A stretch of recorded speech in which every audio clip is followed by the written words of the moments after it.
एक छोटे से गांव में रिया नाम की प्यारी लड़की रहती थी।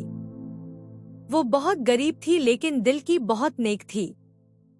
एक दिन उसे जंगल के रास्ते में एक पुराना टूटा हुआ आईना मिला। आईने से हल्की नीली रोशनी निकल रही थी। रिया ने उसे उठाया और बोली, तू कौन है?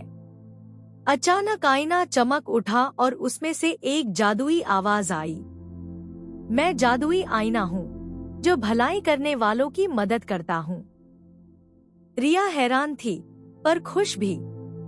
उसने पूछा, क्या तुम मेरी मदद कर सकते हो? आईने ने कहा, सिर्फ तब जब तुम किसी और की मदद करोगी। अगले दिन रिया ने देखा कि गांव की बूढ़ी अम्मा का घर गिर गया है।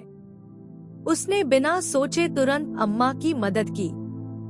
जैसे ही उसने मदद की, आईना चमक उठा और सोने के सिक्के उसमें से गिर पड़े। रिया अब रोज किसी न किसी की मदद करने लगी। हर बार आईना चमकता और कुछ अच्छा होता। कभी बारिश होती, कभी फसल उगती, कभी कोई बीमार ठीक हो जाता। लेकिन एक दिन गांव का लालची आदमी आया और आईना छीनने की कोशिश की। जैसे ही उसने उसे छुआ, आईना काला पड़ गया और टूट गया।